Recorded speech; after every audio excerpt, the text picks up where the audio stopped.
പൊതുവെ കേരളത്തിലെ മുസ്ലിമീങ്ങൾക്കും ക്രൈസ്തവർക്കൊക്കെ ഒരു വിചാരമുണ്ട്, അവരാണ് വലിയ സേവന സന്നദ്ധ പ്രവർത്തനങ്ങളൊക്കെ ചെയ്യുന്നത്. ഒക്കെ വെറുതെയാണ്. ഞങ്ങൾ ചെയ്യുന്നതിന്റെ 10-1 നിങ്ങൾ ചെയ്യുന്നുണ്ടോ? കേട്ടു നോക്ക്. വാസ്തവത്തിൽ ക്രൈസ്തവ സഭ ചെയ്യുന്ന സേവന പ്രവർത്തനങ്ങളെക്കാളൊക്കെ വലിയ തോതിൽ ഹിന്ദു സംഘടനകൾ ഭാരതത്തിൽ ചെയ്യുന്നുണ്ട്. നിരവധി തരത്തിലുള്ള സേവന പ്രവർത്തനങ്ങൾ നടത്തുന്നുണ്ട്. പൊതുവായൊരു ധാരണയുണ്ട്, ക്രൈസ്തവ സഭയാണ് സേവന പ്രവർത്തനങ്ങളുടെ ഒക്കെ കുത്തക എന്നുള്ള ധാരണയുണ്ട്. അങ്ങേറ്റം തെറ്റായിട്ടുള്ള ഒരു കാര്യമാണ്. പിന്നെ RSS പോലും നടത്തിക്കൊണ്ടിരിക്കുന്ന സേവന പ്രവർത്തനങ്ങൾ ഇന്ത്യ ഒട്ടാകെ നടത്തിക്കൊണ്ടിരിക്കുന്ന സേവനം. ആ പ്രവർത്തനങ്ങളൊക്കെ എണ്ണുകയാണെങ്കിൽ സഹസ്രാബ്ദങ്ങൾ കഴിഞ്ഞാലും നിങ്ങൾ എണ്ണി തീരത്തില്ല. അത്രയും സേവന പ്രവർത്തനങ്ങളാണ്. പോൾ തേലക്കടച്ചൻ പറഞ്ഞു, ക്ഷേത്രത്തിൻ്റെ സ്വത്തുവകകളൊക്കെ ഇങ്ങനെ പൂട്ടിവെക്കാതെ എല്ലാ ജനങ്ങൾക്കും ഉപകാരപ്പെടുന്നു, വീടില്ലാത്തവർക്കും രോഗികളായ ആളുകൾക്കൊക്കെ വേണ്ടി നിങ്ങളത് ഉപയോഗപ്പെടുത്തൂ എന്ന് പറഞ്ഞതിനുള്ള പ്രതികരണമാണ്. പോൾ തേലക്കടച്ചൻ അദ്ദേഹത്തിൻ്റെ വ്യക്തിപരമായ അഭിപ്രായം പറഞ്ഞു, അതിനുള്ള മറുപടി അദ്ദേഹം പറഞ്ഞു. അവർ തമ്മിലുള്ള ചർച്ചയാണ്, നമുക്കതിനകത്തൊന്നും ഭാഗമാകാനില്ല. പക്ഷേ ഈ RV ബാബു സാറ് ഇതിനിടയ്ക്ക് ഒരു പോസ്റ്റ് ഇട്ടിരുന്നു, ക്ഷേത്രത്തിൻ്റെ സ്വത്തുക്കളിൽ മുസ്ലിമീങ്ങളും ക്രൈസ്തവരും ഒക്കെ കണ്ണുവെച്ചിട്ടുണ്ടെന്ന്. ഞാനത് വായിച്ചിട്ട് ഒരുപാട് നേരം ചിരിച്ചുപോയി.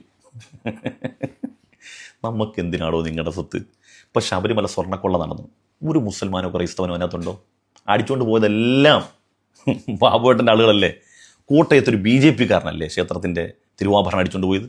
എത്ര കേസുകൾ! ക്ഷേത്രത്തിൻ്റെ സ്വത്തുവകൾ, വിഗ്രഹത്തിൻ്റെ സ്വത്തുവകളൊക്കെ അടിച്ചുകൊണ്ട് പോയി എത്ര കേസുകൾ! അതിനകത്ത് ഒരാളെങ്കിലും മുസ്ലിമീങ്ങളോ ക്രൈസ്തവരോ ഉണ്ടോ? അപ്പോൾ നമ്മുടെ ക്ഷേത്രത്തിൻ്റെ സ്വത്തുക്കൾ നമ്മുടെ ആൾ തന്നെ അടിച്ചുകൊണ്ട് പോവുകയാണ്.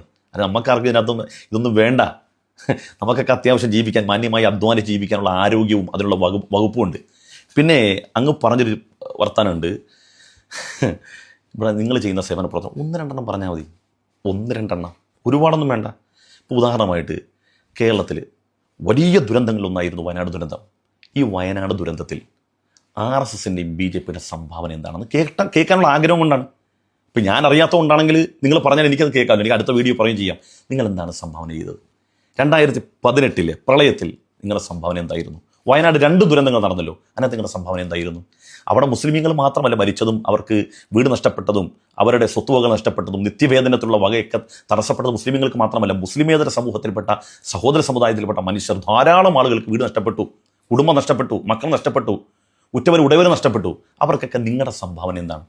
നിങ്ങൾ കൊടുത്തിട്ടുള്ള സംഭാവന എന്താണ്? ഇപ്പം മുസ്ലിം ലീഗ്, നിങ്ങൾക്ക് ഏറ്റവും വിരോധമുള്ള ഒരു വിഭാഗമായ മുസ്ലിമീങ്ങൾ, ആ മുസ്ലിമീങ്ങളിൽ തന്നെ അവരുടെ പ്രസക്ത മുഖ്യധാര പാർട്ടിയായ മുസ്ലിം ലീഗ് അവിടെ ധാരാളം വീടുകൾ കൊടുക്കുന്നു. മറ്റ് ഇസ്ലാമിക സംഘടനകൾ വിവിധ തരത്തിലുള്ള വകുപ്പുകൾ, ഇപ്പം അവരുടെ നിത്യവേതനത്തിലുള്ള വകുപ്പുകൾ, കച്ചവടങ്ങൾ നഷ്ടപ്പെട്ട ആളുകൾ, കടകൾ നഷ്ടപ്പെട്ടവർക്ക് അതിനുള്ള വകുപ്പ് ഉണ്ടാക്കി കൊടുക്കുന്നു. ഇങ്ങനെ ധാരാളം സംഘം.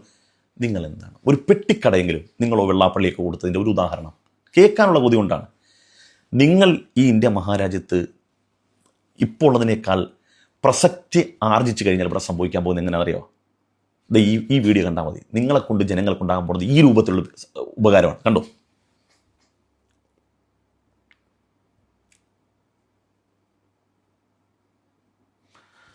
$40 ലിറ്റർ വെള്ളത്തിൽ 2 കവർ പാല് ഒഴിച്ചിട്ട് ചായ നീട്ടി വെച്ചിട്ട് ഒരു ഗ്ലാസ് ചായ കുടിക്കാൻ കൊതിക്കുന്നവന് ചായ കൊടുക്കുകയാണ്.